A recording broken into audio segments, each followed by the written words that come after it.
Good morning. This is Asake Online. Thank you for joining us last week. I invite you to join us in our episode on farming matters, where we'll be speaking to farmers about the importance of nutrition for livestock, where they'll be detailing how can farmers make their own feed on farm. In this case, how to actually make feed on livestock silage. What makes good hay? Because I wonder, with any grass by the roadside, I can just cut. You can cut as long as there's no foreign matter, plastics. You don't want this foreign matter because it's not digestible for the animals. Good hay is just dry hay. Is there any particular type of grass? Well, the advantages of the difference between these hays is now the yield when it comes to when you grow them deliberately. We establish pastures, we plant pastures like Catambora, rose grass, panicum.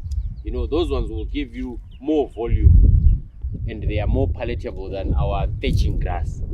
We have that hyperenia, the thatching grass. It's not easily consumed by the cows. You know, if you go out in the paddocks, you will see that thatching grass is still standing because they like to eat the lower hanging leaves of the plants, not the actual hyperenia stalks, because you know they're too thick. Now you can't chew into those ones. The ammonified hay is basically just that dry hay from that we are baling from the bush. We bring it in and then we add what is lacking in that hay, which is mostly the protein side. The animals need protein to fully function. So we want to add protein to that hay. This is what we have done. This is the ammonified stuff. This is ammonified hay. You see, and they're enjoying it. Yes. You've actually made it here. Yes, this is homemade. We have not bought this also. And how do you now, is there a feeding period now that you're going to be feeding them? Yeah, you're saying these are for sale. Yeah, we're just going to make them look presentable. Because you know, the buyers, they don't want to buy something with bones. We want it to show its true potential. This is why we are feeding them in preparation for the sale, so that when a buyer comes in, they want to select a bull, they can see its full potential. No, this is going to be a good bull. This is going to be a good bull. This is going to be good. Yeah. So from a novice, how do you judge? No, this is a good bull. Good bull. Is it weight? Is it? You look at his length from head to tail. You can see the length. You look at the top line. Is it flat? Is it bending? You look at the size of the testicles. You look at the structure of the legs. You look at the depth from top of the shoulder to the bottom of the shoulder. That's the depth. You look at all that. You look at the hind quarter. You look at the chest. There's so many things that you look into. See, they are enjoying this ammonified hay. And also the ammonified what hay. What are the something Sorry? frequencies? Yeah. All the cattle here. Yeah. They are almost the same age. Okay. The older ones are those two. These two Brahman type, the Simbras. Okay. These are Simbras, cross Brahman Simmental. Okay. Those two. And then this cow and this one, they are born 2021. They are the mothers to those cows there. And then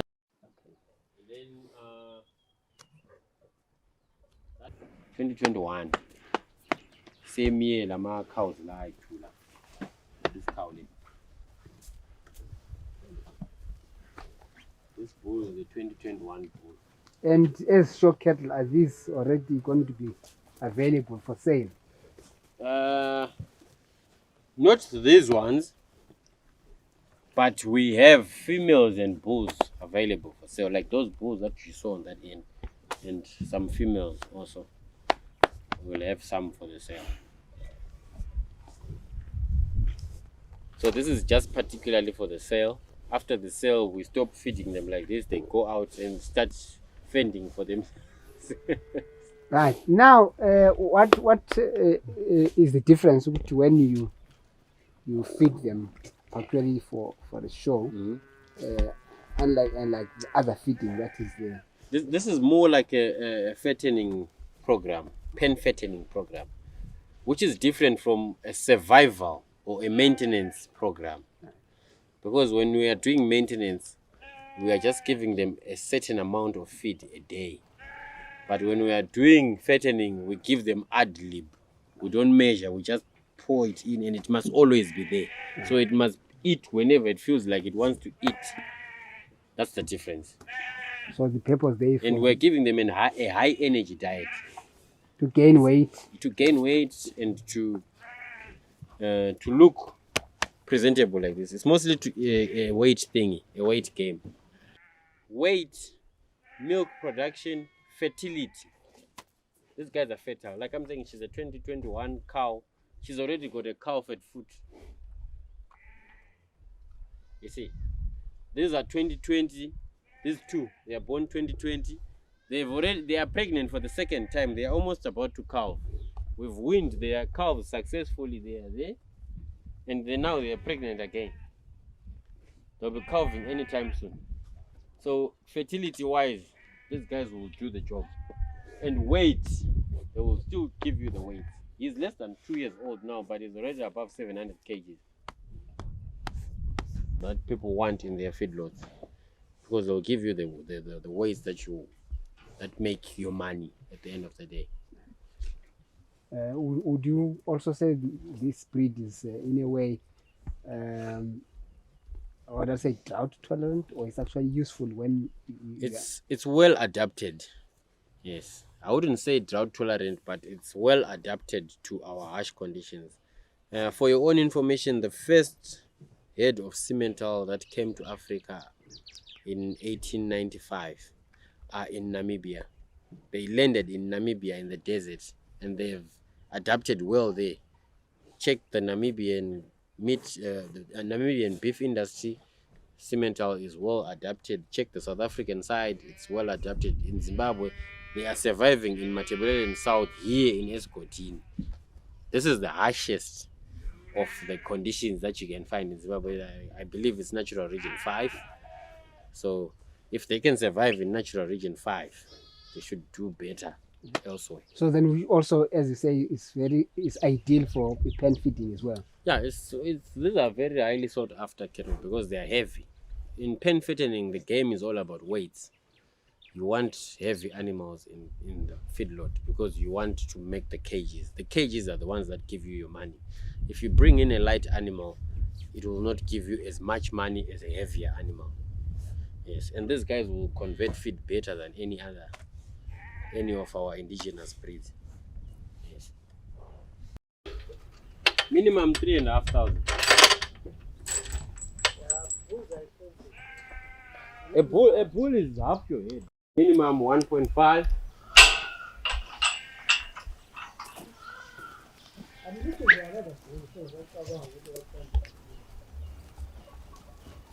How many months is this? 4.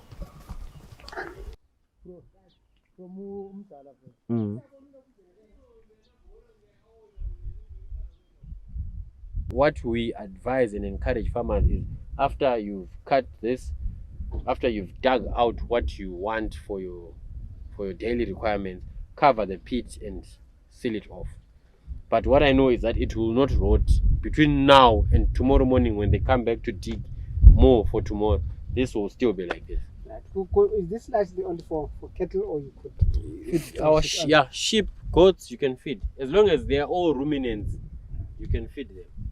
This is mostly for ruminants, because ruminants are the ones that are able to digest such kind of proteins like urea-based proteins. As humans, we would probably die on the spot. This is where it gets exciting. We grow our maize in the field.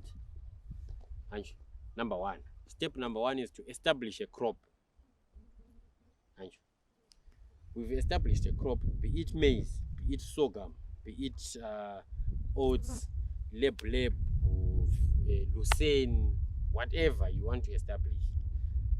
You establish that.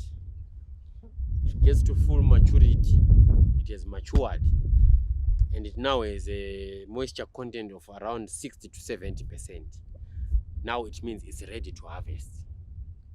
And we chop it mechanically, manually. You know, there's so many methods that we can use to chop. I'll show you the machine that we use here, but you can, if you don't have a machine, you can use a machetes to chop.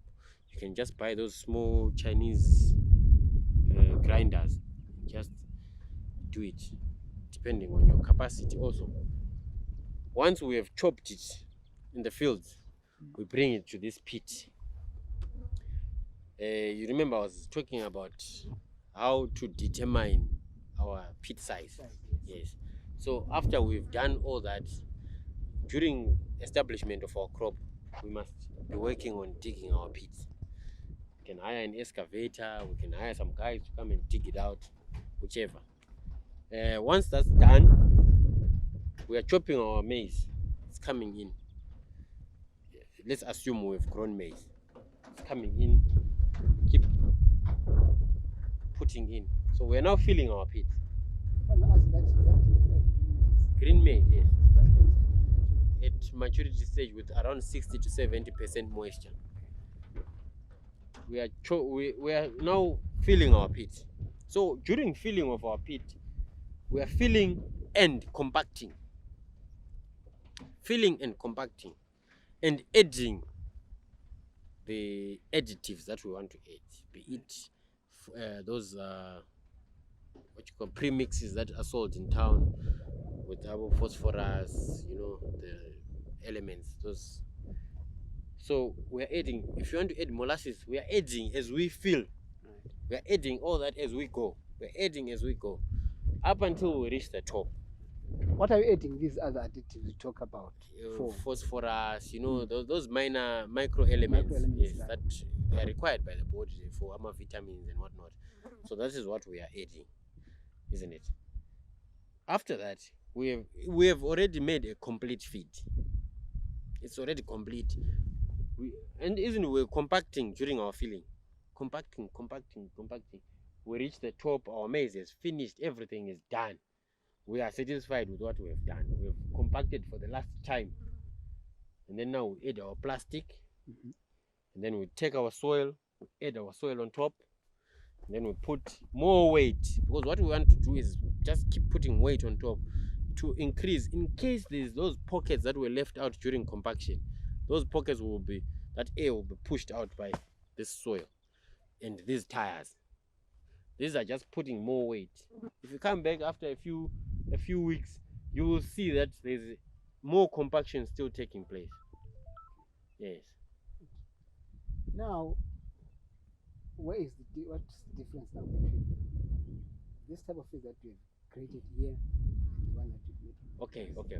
The difference now is that there we were using dry residue, dry crop residue, be it grass, be it maize stalks, be it wheat straws, isn't it?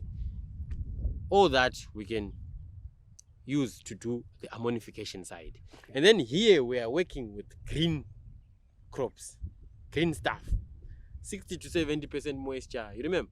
Yes. We are working with green stuff, wet stuff. There, remember, we are adding the moisture to a dry stuff.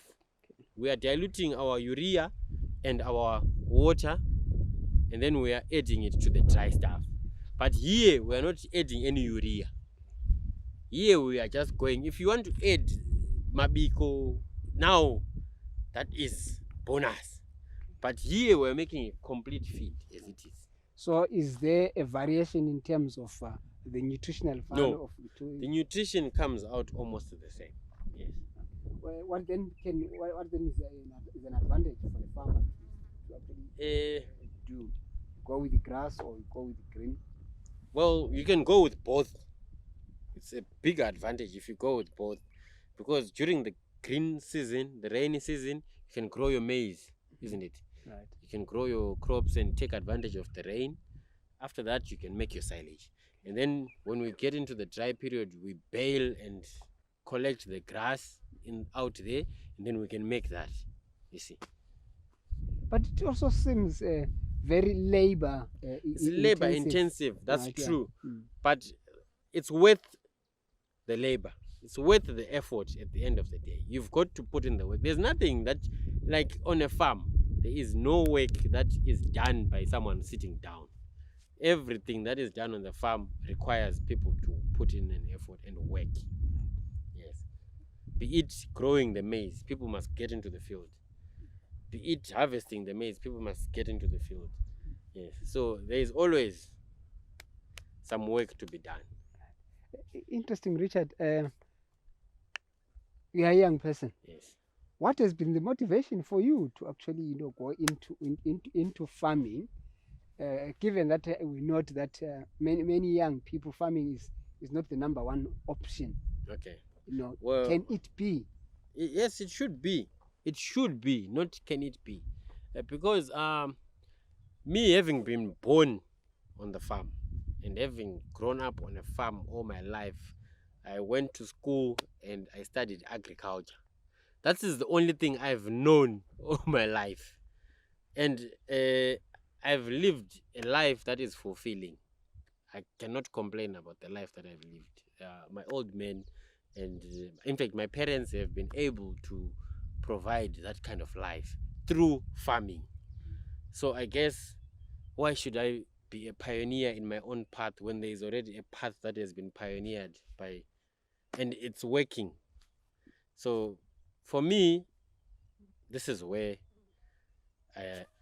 this is all I know, and this is what I've learned to appreciate. Everything that happens here, there's nothing that I don't know that has anything to do with livestock, especially in this kind of setup.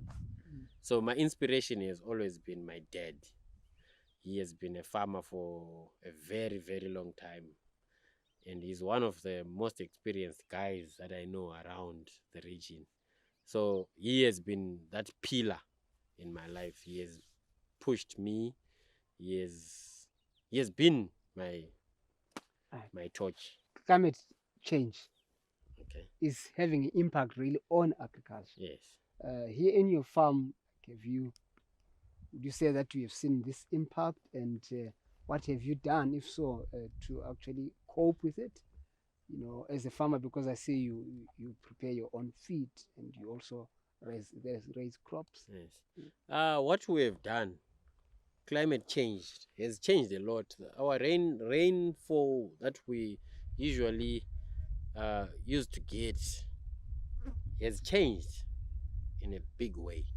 It's no longer consistent. It's no longer as much as we expect. It is reduced, or sometimes it's too spaced. It might come, but it's too spaced. So what we have done is we have invested into irrigation infrastructure, but it's still not enough. We still need to keep investing into it so that we at least are able to scale up our production. But for now, we are investing into irrigation infrastructure. We are investing into mechanization, because with this kind of pattern, rainfall pattern, we've got to be timeous in our operations in the field. So when it comes to harvesting of silage, we don't want it to dry out when you don't have equipment to harvest it.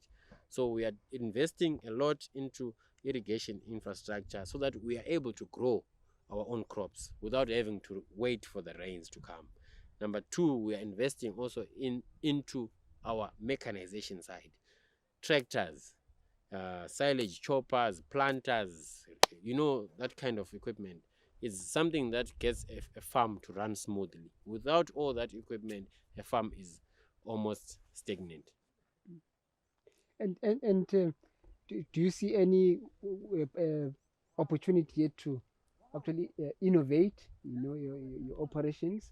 Yes. Given the challenge, say, of climate change. Yes, we must start to look into the issue of innovation. Technology is coming. It's not going anywhere. It's here to stay. So we must start looking into those sectors, technological sectors. We must start looking into buying highly advanced equipment for our operations that improve efficiency. That there is no other way. We can't run away from that one. It's coming and it's here to stay, and we must embrace it, all of us.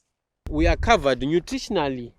We are covered until the end of the season. Yes, we'll start to think about destocking maybe next year if it doesn't rain again. If we get another El Nino, then we might be talking about destocking. But for now, we are prepared for this entire season. So in a way, farmers could actually solve the issue of feed. Really, there's never a need for them to destock. They can solve it through the issue of preparedness. They should prepare well in advance. We know, us as Biano, we know that every year there is a winter. Every single year there is a winter.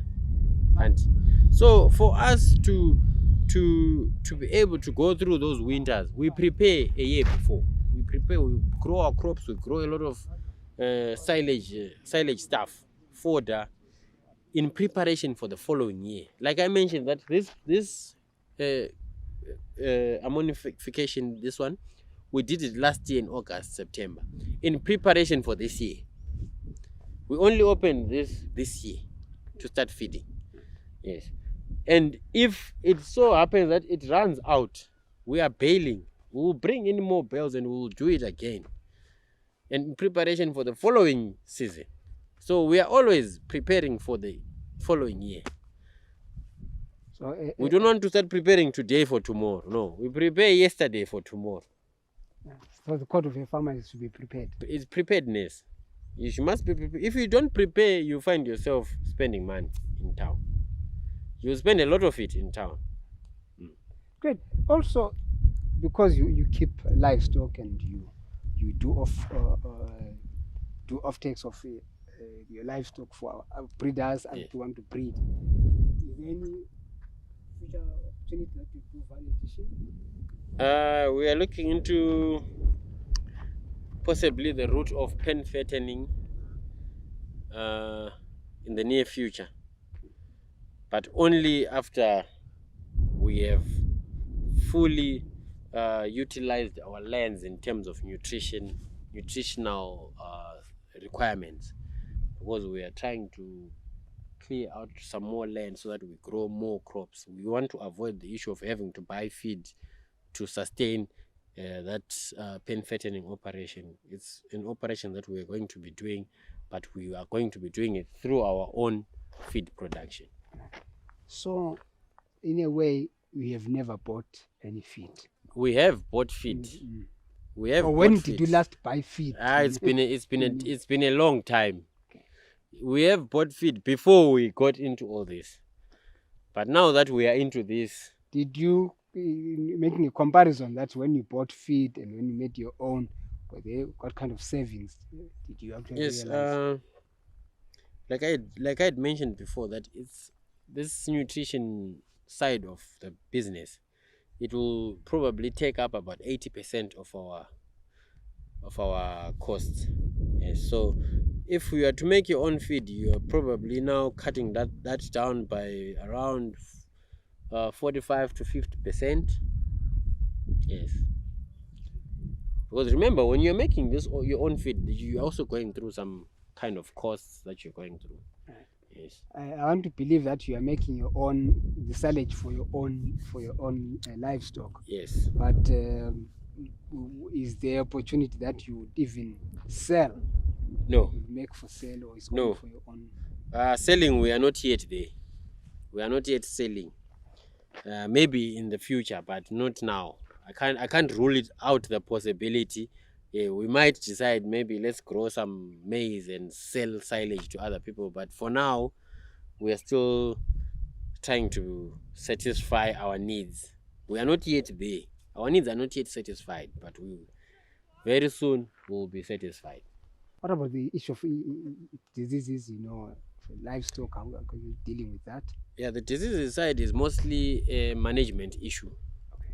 Yes, we do have some diseases coming in, the normal ones, heart water, gall sickness, JD, of course, we haven't got it yet. Yeah, FMD is a national thing that is dealt with by the vet.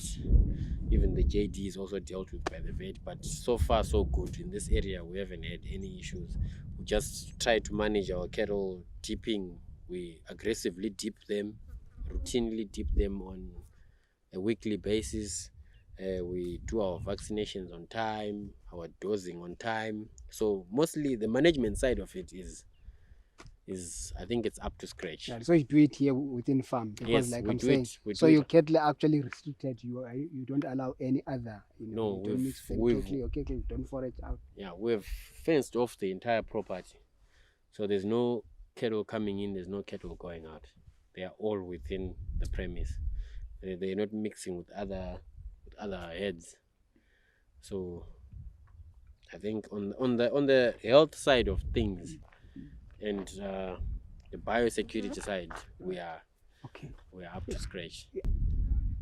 Security personnel to patrol around the premises, even at night they are around. We've employed, our gates are almost locked. Every night we lock them, every morning we unlock, so that we don't have any unnecessary traffic coming in and going out. And our fences are well maintained. We have guys, patrolling those boundaries and on a daily basis. So the security side of things, I think for now we are okay. This is our silage chopper, silage harvester. It's tractor driven, so you mount it to the tractor right there. It's powered by the PTO and some hydraulics to turn this pipe there. So this is a single row cutter. What it simply does, you just drive it along the row, so your maize comes in through this, and then there's these two knives there.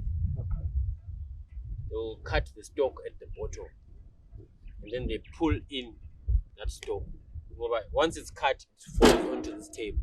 Then it's pulled in by these two rollers. These rollers will be rotating inwards like this, and so they bite that thing and push it in. This is the actual sky. This is the mill. This one, this portion. So it's being turned by that PTO. So once it's chopped, it's going to be chopped and blown out. Chopped and blown out into the trailer. This pipe will be upright. To be upright. So it's blowing out into the trailer. Your trailer is hooked onto this part. So you're drawing a trailer and you're chopping at the same time. This thing will do a hectare in less than an hour. This thing. And then what you already chopped straight into the pit. There's nothing else to do to it. Chopped into around 2 centimeter bits. Yes. Chop your maize, oats. This with oats now is difficult because oats are not a raw crop. This is mostly for raw crops. Yeah. For oats now, maybe you need to chop them and pile them and then feed them manually, which will still work. On the farms we like to, sometimes we just have to do what it takes, whatever it takes to make the work happen. Yeah, so that's basically, this is the chopper. And then we've got the fertilizer spreader. This fertilizer spreader is also what we use to plant the oats. So we broadcast the oats. And so also do you broadcast the fertilizer?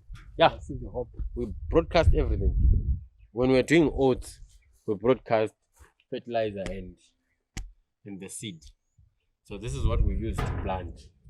Out of interest, is that cost effective? Why broadcast instead of Rowing? Yeah. But what's the advantage? The oats are not raw crops. Oats, wheat, barley, they are not raw crops. They just need to be broadcasted. No, I meant for fertilizer. For density wise, huh? I meant fertilizer. Fertilizer, we still just broadcast the same place where we're broadcasting the seed is where the fertilizer must go.